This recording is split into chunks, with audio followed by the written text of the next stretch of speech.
సంగారెడ్డి మండలం ఈశ్వరపురం గ్రామంలో బక్క బలరాం గురుస్వామి ఆధ్వర్యంలో ధర్మశాస్త్ర శ్రీ అయ్యప్ప స్వామి మహాపడిపూజ మహోత్సవం అంగరంగ వైభవంగా నిర్వహించారు. సప్త ప్రాకారయుత దుర్గాభవాని దేవాలయంలో బ్రహ్మశ్రీ గంగాధర శర్మ నిర్వహణలో జరిగిన మహాపడిపూజ మహోత్సవంలో ముఖ్య అతిథిగా తెలంగాణ పారిశ్రామిక మౌలిక సదుపాయాల సంస్థ చైర్మన్ నిర్మలా జగ్గారెడ్డి పాల్గొని అయ్యప్ప స్వామికి ప్రత్యేక పూజలు నిర్వహించారు. ఈ కార్యక్రమంలో అయ్యప్ప గురుస్వాములు, అయ్యప్ప స్వాములు, భక్తులు, మహిళలు, గ్రామస్తులు అధిక సంఖ్యలో పాల్గొన్నారు.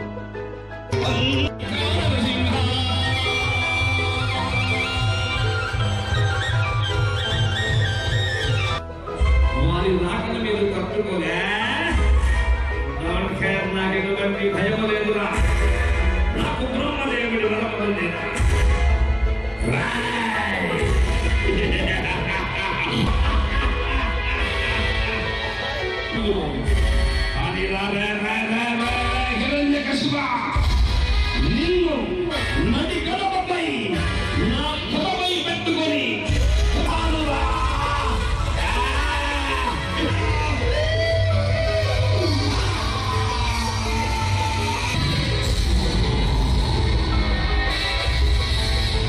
స్వామి గురువారం సత్యమయ్యాడు.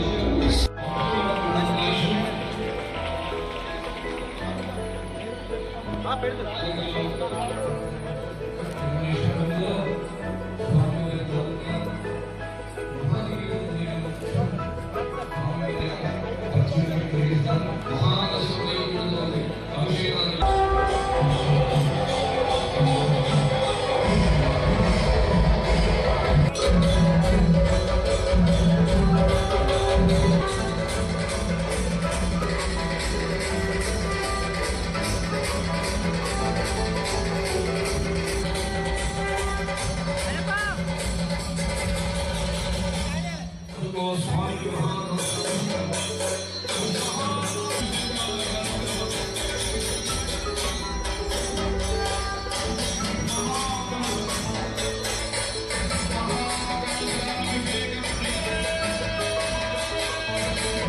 జీవిస్తూ మరి క్షణాల్లో వెలిగించేటువంటి అద్భుతమైనటువంటి దివ్య 18వ మరి గారికి రావడం విశేషం.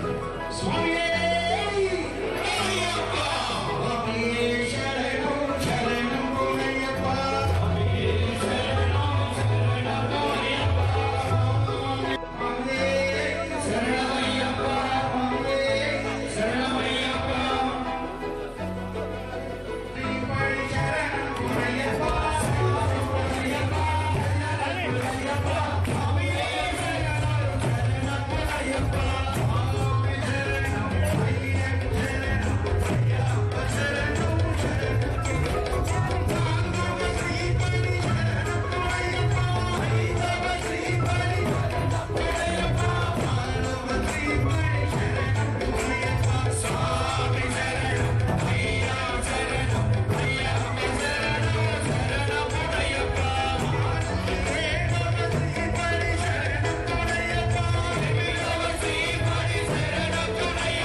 అట్లానా నేను నుంచి తీసుకుంటే వచ్చేసి తెలుస్తుంది.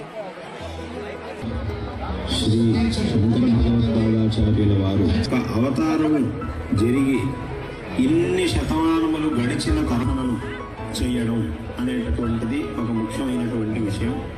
అదేవిధంగా రెండో విషయం, సనాతన ధర్మం యొక్క సారాంశం ఏమిటి అనంటే భగవద్ ఆరాధన చెయ్యాలి, సత్పురుషులుగా జీవిస్తూ సజ్జనులుగా మనకి కూడా ఆ మార్గాన్ని ఉపదేశించారు. భగవద్ ఆరాధన శుభ సందర్భంలో ఈ సంవత్సరం పొడవునా విశేషంగా సువర్ణ భారతి అనేటటువంటి నామధేయంతో వారి ఇస్మాల్ఖాన్పేట గ్రామంలో మరి మాజీ సర్పంచ్ అయిన మంజుల బలరాం గారు ఆధ్వర్యంలో చాలా పెద్ద ఎత్తున అయ్యప్ప పూజ చేయడం జరిగింది. మరి ప్రతిసారి కూడా వైభవంగా మరి గ్రామ ప్రజలందరినీ కూడా పిలిచి సామూహికంగా చేయడం చాలా సంతోషదాయకం. అలాగే గంగా గంగాధర్ పంతులు గారు మరి ఆధ్వర్యంలో ఆయన కూడా అందరినీ కూడా అలరిస్తూ మంచి భక్తి శ్రద్ధలతో పూజ చేయడం జరుగుతుంది. మరి ఈ అయ్యప్ప పిలిచే పలికే దేవుడు కాబట్టి అందరం కూడా ఆ దేవుణ్ణి పూజిస్తే మనకు అన్ని సౌకర్యాలు జరుగుతాయి. ఆ నమ్మకంతో మరి ఈ పూజ మరి 41 రోజులు మాల వేసుకొని భక్తి శ్రద్ధలతో మరి వాళ్ళు అయ్యప్పను కొలవడం జరుగుతుంది. మరి ఈ అయ్యప్ప పూజలో పాల్గొన్న ప్రతి ఒక్కరికి కూడా ఆ దేవుడు ఆశీస్సులు ఇవ్వాలని కోరుకుంటూ సెలవు తీసుకుంటున్నాను. అట్లాగే అందరు కూడా happy new year. Eswarapuram Ismail Kampeta Bhavani మందిరంలో అయ్యప్ప పడిపూజ మహోత్సవం అంగరంగ వైభవంగా ఈరోజు నిర్వహించడం జరిగింది. మన గంగాధర గురుస్వామి కరకముల చేత ఈ యొక్క అయ్యప్ప పడిపూజ మహా అద్భుతంగా వైభవోపేతంగా నిర్వహించడం జరిగింది. మా కార్యక్రమానికి ముఖ్య అతిథిగా మా అమ్మ నిర్మలమ్మ గారు, నిర్మలా జయప్రకాష్ రెడ్డి గారు ఇచ్చేసినందుకు వారికి కూడా ధన్యవాదాలు తెలుపుకుంటున్నాను. ఇక్కడికి వచ్చిన అయ్యప్ప భక్తులందరికీ, అయ్యప్పలకు, మాతసాములకు పేరు పేరున నా యొక్క హృదయపూర్వక నమస్కారాలు.